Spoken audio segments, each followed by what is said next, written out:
Welcome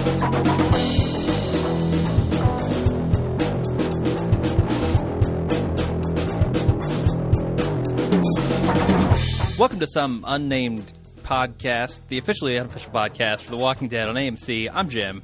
I'm Aaron. Yeah, so Dude Caveman on Twitter claimed the name Watching Dead. We can't use it anymore. What are you talking about? He said claimed. Oh. He said claimed on our name. Fuck.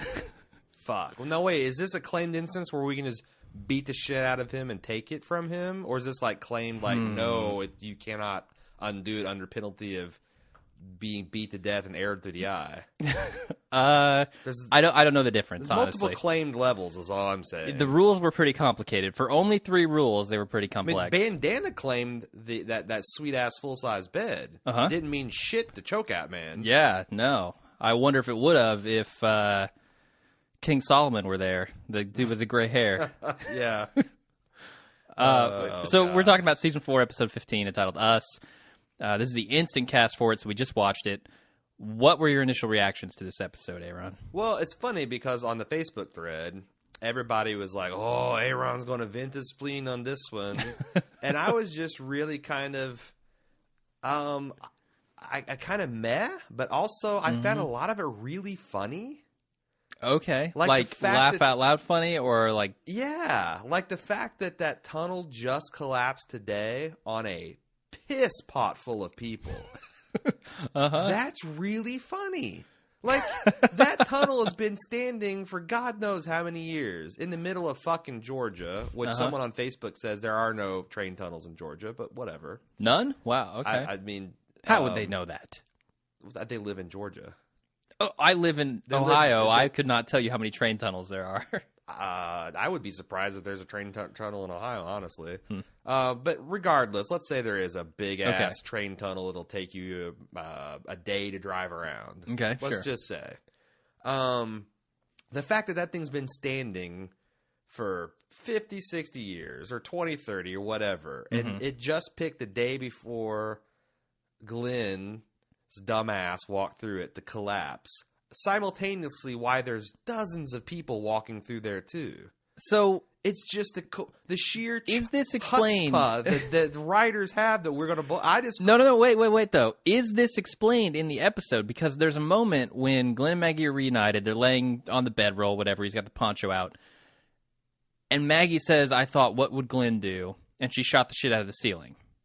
I think she might have brought that ceiling down on a horde of walkers that was coming after them. What would Glenn do? She shot the shit out of the ceiling. Yeah, do you remember that? When they're sitting together in the tunnel after being reunited, and she burns the picture. Oh. And she says, I thought, what would Glenn have done? And so I shot the shit out of the ceiling. That's what she... So that explains the cave-in? I think that explains... I think she shot in the ceiling of that tunnel. Well, now I feel like a fucking asshole. I'm not sure. One little detail, but I got the detail with an assist from someone on Facebook that the fresh blood means this tunnel must have caved in today. Okay. How do you explain fresh blood from walkers, though? And why would Maggie cave in a ceiling on a bunch of people? And then how would the ones not under the rubble get turned? But those are all good questions. Okay. But and also, it'll take a second watch. Why would there be a shitload of walkers in some random tunnel anyway? Sure. I mean, unless they chased Maggie and her group in there. That's the only thing I can think. And then but they were on the wrong side of the cave-in. You would think if Maggie was any good, yeah. Yeah, like if so that cave-in, it's like it might have killed a dozen or so walkers, but there was a shitload of them milling around on the wrong side of the cave-in. Yeah, I don't know. It'll take a second watch for sure to see if that's even the case. And also, that's what I think. Do they really believe a tunnel can be brought down by small arms fire? I don't know. Holy fucking shit, that's terrifying. Think that through. Like a train tunnel. You can just go in there. You would think the rattling from the train might bring that thing down on it. Hundreds of tons of rumbling steel going through that day in, day out. Yeah. Yeah. I mean, yes, that could be something. All right. What did you think about Eugene in this episode? Again, laugh out loud funny. We got the second dumbass character, as second to Axel, who's hitting on lesbians. Sure, yeah. Except for this guy's got the poor grace to act like he knew it the whole time. Mm-hmm. So I mean, but on the other hand, he waited for Glenn on the other side of the tunnel. That's the other thing. Sure. Okay. That's the other thing that I thought was funny. Like, Glenn going through that tunnel is one of the stupidest things I've seen since the Well Walker incident, which he also was a focal point of. Yeah, can we talk about why it's stupid? Like, I get that Glenn really wanted to see Maggie. Yes. Okay. I get that he's really backed up. Mm-hmm. To the point that you just take off sprinting when you find when you're miles away. That's like Forrest Gump level of what the fuck. That's okay? exactly what Forrest to. Gump would do. Yes, that's exactly what he'd do. Yeah, he'd trade away his body armor and he'd start running down the railroad tracks. I felt like running with 50 pounds of gear on his back. Yeah, and constricted by body armor. It's crazy. And a dopey smile on his face. So okay, sure. But going through that tunnel. And what was hilarious is that Abraham's group beat him to the other side of the tunnel anyway because they found the car. And that too struck me as really almost existentially funny. Yeah, it seemed weird for Glenn when he thinks at this point that Maggie is at Terminus, which he thinks is a safe zone, and may be for all we know. Why could you not save? Like, why could you not, quote unquote, waste a day to make sure you're safe getting to Terminus? Yeah, it's like I said on the Facebook thread. Like, I get that you want to get there as fast as you can, but it's also important to get there. Yes. And maybe the argument is, well, I need to check the tunnel to see if I want to make sure that she's not there. And that's what he did, yeah. But still, that's such a huge risk for... I mean, in fact, had Maggie not Deus Ex Machina in there to save the day... Mm-hmm. He would have died in that tunnel and never have seen Maggie. Yep. So it's like... It was a terrible decision. It was a terrible decision. Survival guide worthy. Survival review worthy. The only funnier coincidence is that tunnel collapsing the day before they go in it. I mean... yeah. I know, yeah. If it's a coincidence, yeah. But, but again, it's in that claim stuff... Mm-hmm. It's like this is like their sacrosanct law. You claim it. But yet the previous episode, we saw that claiming don't mean shit. It's still survival of the fittest. Yeah, and also, Daryl can I claim all the trees in this forest? Right. Can I say claimed? Can I say if we find any more weapons, claimed? Or like Andy Andy on Parks and Rec this week's episode. He claims shotgun. And then he's like, I claim shotgun. Today, all the time, forever, for all cars, like that. And then he looks pleased with himself. He's like, I faced all you guys. I mean, I found the loophole. That's the level of this mentality. Yeah, and that would be kind of interesting. Except for again, in the episode called "Claimed," they showed that this group doesn't really respect the right of claimed after all. Yeah, not for a bed, not for a shitty rabbit. Well, is that the point? Is the point of it that this is a group of outdoor cats? I don't know. If that's the case, it's not. I mean, this guy is. I mean, it feels like the writers want us to take this at its face value and take it seriously. Mm-hmm. Like that this, gray-haired dude. What'd you call him? King Solomon. King Solomon. That King Solomon has got a good deal he's offering to Daryl, and that Daryl should feel kind of conflicted. Yeah. That he should. But the whole episode, they're just showing what a bunch of dumbasses they are. Mm-hmm. Yeah. And there's one scene at the end where the rabbit thief, or the rabbit planter, or whatever you want to call him,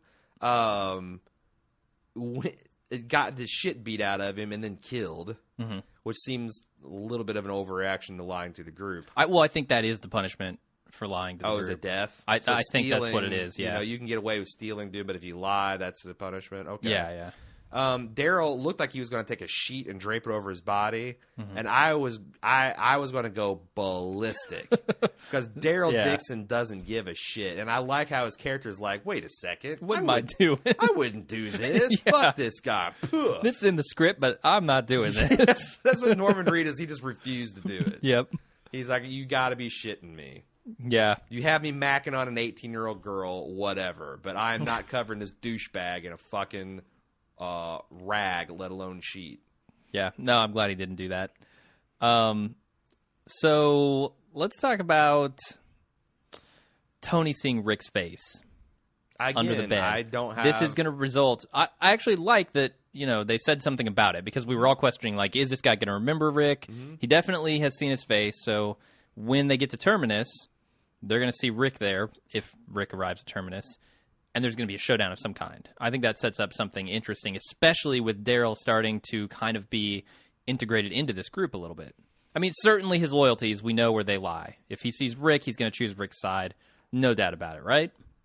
Yes. He's not resentful enough about losing the prison. Oh God, to go against Rick. Okay, if he sides against Rick for this group, yeah. I no, there's no way they'd do that. Okay. No way. It could be interesting because they don't know that, right? They don't know anything about Daryl and Rick's relationship. So if they try to attack Rick, Daryl's got a flashing turncoat sign over him the entire episode. Sure, the fact that even the guys are commenting on it, like, "Oh, I bet he." I guess it was mostly the Bowman. Yeah. That was, it looks like there's some Bowman jealousy here. Uh-huh. There can only be one in a group. You can only have one real Bowman. Yeah. I don't know who has the higher draw poundage, but it might be Norman Reedus. They're both good shots.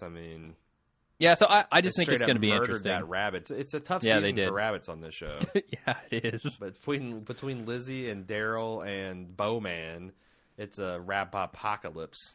The one other thing that I thought was out of character for Glenn this episode is lying to Maggie, like about where he found Tara. He tells her that he found her on the road, and that is blatantly not true. He found her at the prison, not on the road. I think it's because he's afraid. This isn't a good reason to lie to your loved one. I'm afraid of your reaction, so I'm going to lie to you. He doesn't give her the option to react. Obviously there's a little bit of awkwardness there about the fact that, oh yeah, you were in the group that attacked and brutally murdered my father. Yes. So yeah. But I don't see Glenn ever lying to Maggie or vice versa. That just feels completely out of character for them. I think Glenn, he has got a lot of spine in a certain number of areas, but this is a place where I could totally see him doing this shit. This is like, he's like Ross from Friends when it comes into his relationship. He just has very little self-confidence and any kind of relational wisdom that he can, So what's his fear here? That Maggie realizes he's been traveling with this woman who killed her father for however long and has not killed her. In his head, because Maggie's not the bloodthirsty, revenge-driven type. Sure. And, are you sure she did it? Did Carol kill those people? Okay, Rick. Yeah, Maggie's not going to freak out about a little bit of news. But I totally buy that Glenn would do something like this. Okay. It didn't feel grossly out of his character. Okay. And would he lie about her? And the other thing is, the way they played it, it felt like there was a little awkwardness about the fact that she was another woman. Yeah, I think you're right about that. A tiny bit. And that's really, I kind of half expected, and I was ready to cringe for Glenn to be like, "Don't worry, she's gay." Jesus, or something like that, because that's the energy. That would have been the worst. I was getting not a little, but a lot of that kind of energy from the scene too. I'm like, well, I get the fact that you were in a group that beheaded Herschel, but you're also acting kind of squeamish about the we spent time alone, and she had to throw in that awkward, he's a big fan of yours. Like, I thought that moment was actually kind of cool. I like that because it tells Maggie exactly how much Glenn has been pining over her and talking about her. Yeah, but that's something you'd say if there was some awkwardness about you. Oh, yeah, I see what you're saying. Yeah. To diffuse that type of thing. I just thought that was a weird energy to bring to it when there's already a perfectly valid, oh my God, you beheaded my father. Yeah, I think if that energy wasn't there, that line is good, and I liked it. But you're right, there's some tension going on there, and I don't understand quite what it is, other than this is the woman who was in the group who murdered your father. Right. So Glenn and Maggie reach Terminus at the end, and their whole group, Sasha, Bob, Abraham, everybody. Oh, Maggie, an interesting fact, Maggie is wearing Daryl's poncho because Glenn grabbed it from the prison. I thought that was a cool little just thing to stick in there, you know? it looks cleaner somehow. Like she took the doesn't it? Like she took the time to Yeah, throw some Tide. Well, Daryl doesn't give a shit. Some cold Maggie water probably Tide, would. some Downy. Yeah, I mean, I've never seen his brights look brighter. I wonder if Daryl's going to want that back. It's my poncho. I just see Norman Reedus as being like really like method acting, and like he fucking slept in that poncho for months. And then when the who's the actress who plays Maggie? Lauren Cohan. Lauren gets a hold of that. She's like, no, I am not putting that over my shoulders until it's been washed thoroughly. I see things moving in the fiber. Wow. So what's your impression of Terminus when they roll up and completely abandoned at the front gates? Well, it's got a chain link fence, so as far as I'm concerned, very loosely chained with no lock. It's a zombie fortress. There's no way anyone. No, that bothered me that no guards were set up watching. I the feel gates. like what I take away from that scene is this is not all it's cracked up to be. I think that's what we're supposed to take away because no one's. I mean, a group like the Dicks that Daryl Dixon's Dicks, the Triple D's. I feel like those guys would just blow through there and just take it over. Oh yeah, like Tasha Yar is not stopping these guys. Even if you're a good, what was that? Denise Crosby? I think it was. Yeah. No fucking way. I think it was. We'll see.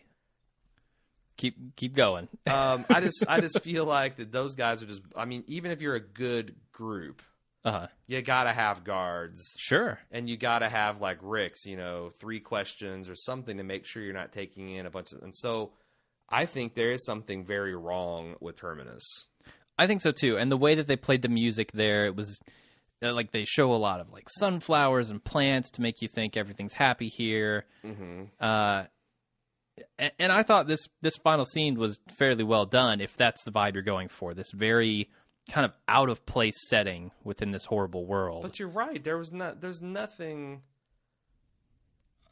Why is the prison almost constantly under threat of being overrun? In this place, it's loosely guarded, doesn't even have its front gates chained shut.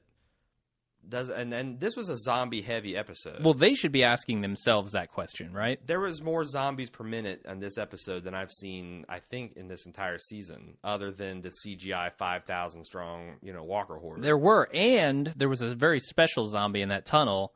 It was Bub from Day of the Dead. Yeah, you see the manacle around his neck and the look on his face with his mouth. A couple people on the Facebook thread shouted that out. Yeah, I shouted it out on Twitter. Not as big a zombie buff, so I didn't pick that up. But I think Nicotero did say that they've basically been doing an homage to classic zombie in every episode this season. Yeah. So it'd be fun to go through and I think you nailed the House of the Dead ones. Last week. I can't find her name in the credits. So. Okay, yeah, I did. Or that character. I've seen her matter, recently, and I didn't think it looked like her. I was very distracted on Twitter this week. A lot of action on Twitter. Oh, people were talking. Well, I was fucked up because my AMC did not work. Oh, like my high def channel was just a black screen. And so you went back to how it was before you moved. Yeah, I had to go back to standard def. I first had to find the standard def channel, which I had to fumble with my guide because I've got it set to only show high def stuff. So it's like it was a good 5 minutes, and I was kind of playing catch up, which I think why I maybe missed the dialogue with Maggie towards the end. But distracted on Twitter, eh? Yeah, a lot of people talking on Twitter. Bald had a lot of fun.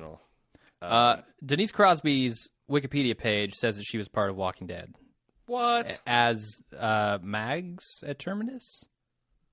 Seriously? Mary at Terminus. Sorry. That's apparently her, yeah. Wow. Okay, well. All right. There you Wikipedia go. can never be wrong. Finale episode with the Black Tar Monster. Can't wait. Skin of That's Evil. What Terminus is. It's just a black pool. It's Argus or Armis or whatever his name was. Awesome. How did she not make it an IMDb? I just don't think it's updated yet. Because they don't want to give stuff like that away, I guess. Huh. Okay. So I'm kind of with King Solomon. I think Terminus might actually be a lie at this point. I think it was shittily guarded enough.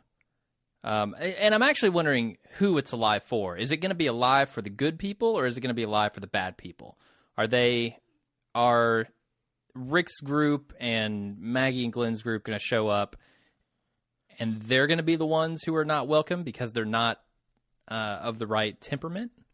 Or is it going to be Daryl's newfound friends who are not acceptable in Terminus? Yeah, I think it's an interesting question to ponder. Yeah, and that's like I've always got this deal where I've read it far ahead in the comics, up to current through the comics, and it's hard for me to comment on stuff like that without saying, well, maybe it's this or maybe it's that or maybe it's that. Sure. It's all comic book plots. And my God, I must have deleted a dozen comments on Facebook because people were throwing out comic spoilers left and right. Please don't do that. Yeah. But yeah. So I don't know.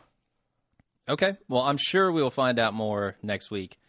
Based on the previews, it looks like Andrew Lincoln's going to get in some trouble. So should be interesting. Yeah, and we're also, we'll have a lot more. I'll have a lot more to say about that particular theory. And if others listening have some stuff to say in the spoiler section, send that into watchingdead@baldmove.com. Are we about that time? We got anything else to say? I just wanted to say Eugene has officially become more hated of a character for me than Laurie, I think. I just can't stand watching this character. The actor is doing a good job because I saw him on Talking Dead and he's nothing like that. Yeah, right. It's not the actor, it's the character that I despise. It's Laurie that I despised, not Sarah Wayne Callies. Sure. Well, the thing is, I think he's really funny. I do too, but he's so annoying. Him smashing Abraham in the face with his seat recliner. That's just that was really funny. That's like out of a different show, man. Yeah. It's out of like the Pink Panther or something. Yeah, it's just so And Abraham gets hit with it and goes, ugh! He wakes up and he does nothing about it. This guy could abuse the fact him. That this guy can stone face kill a military vehicle with his rifle. And then have the balls to say, we lost a military vehicle. How are we going to make it there? Well, guess what, asshat? You're the one who destroyed it. And we've talked about whether that might be, mad genius or not. And the fact that he wanted to be the navigator. And he's... Well, we know why. He was taking them around the mountain to the tracks. Right, but he cites all this weird... vaguely racist son of the South virtual with travails both real and virtual. It's like, are you citing video game experience, motherfucker? Yeah, because you played Skyrim does not qualify you to navigate us to Washington D.C. Well, I've played Ticket to Ride, so I'm an expert at North American railway systems. Oh, I recognize these tracks. I know this tunnel south of Georgia can be easily. I mean, he's just. How can you not? You can't love him because he is a fucking idiot. No, you got to hate him, but he's really funny. You're right. Yeah, no, I think he is. He's nowhere near the Laurie scale. Poindexter was more annoying than this guy. Well, this guy doesn't ruin the show for me. Like, Laurie actively made the show worse, in my opinion, because of her actions. Okay. This guy is just like, he's annoying. I feel bad for Tara in this episode because she made the mistake. I was in downtown Cincinnati today. Uh-oh. And I was walking down the street, and I made the mistake of talking to a busker. No. Yeah, I stopped. He flagged me down, I stopped, and I talked to him. I meant to talk for 30 seconds. I talked for 15 minutes. That's terrible. With the guy. That is how Tara got roped into this. She made the mistake of talking to Eugene, and next thing she knows, she's hearing about like Call of Duty and all these video games she's never played. Yeah. I don't know. I feel bad for you because there's a point where like when that happens to me where I'm just like, okay, well, I'm walking this way now. Well, yeah, I was with a group of people. So well, they're complicit. Yes. What the hell? Yeah. That's really funny because the new Infamous came out. Uh-huh. And there's a really funny debate on Penny Arcade about whether killing street performers should actually count as an evil action. Okay. It's Second Son, is that the name of it? Yeah. Okay. So yeah, I mean, obviously you can't murder buskers, but yes, I was not tempted to murder talk them. to them. Sure, no, and I normally don't. Okay. I was with a group who stopped, and we all talked with him. But that's how Tara feels. You learned a lot about life, didn't you? Oh, yeah. A lot about Jesus, too. No kidding. Tons about Jesus. That kind of busker, eh? Well, actually, he didn't teach me anything about Jesus that I didn't already know. I was going to say, you're kind of an expert. Yeah. All right. Anything else to talk about here? I don't any more busking downtown Cincinnati stories. I'll come back on Tuesday with another one. Glory Stories of Cincinnati with Jim Jones. New podcast. All right, why don't you take us out?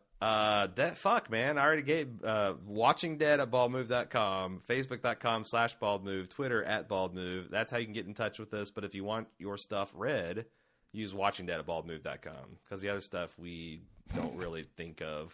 We ignore. We're going to have an update on the contest pretty soon, right? Oh, right. We're going to be picking... Because that's officially closed. We're going to be picking a winner. And okay. We got a lot. This is by far our most popular contest, so who knew? But yeah, Richard at ScreenMonsters.com gave us the wings. Well, we're going to pick one at random. Announce it Tuesday, I guess, on the podcast? Yeah, I'll probably... obviously, we'll post it through social media, but we'll announce it on Tuesday for sure. Okay, sounds good. Well, thanks everybody for joining us, and we'll see you on Tuesday for the full recap and feedback podcast. And until then, I'm Jim. I'm Aaron. See you then.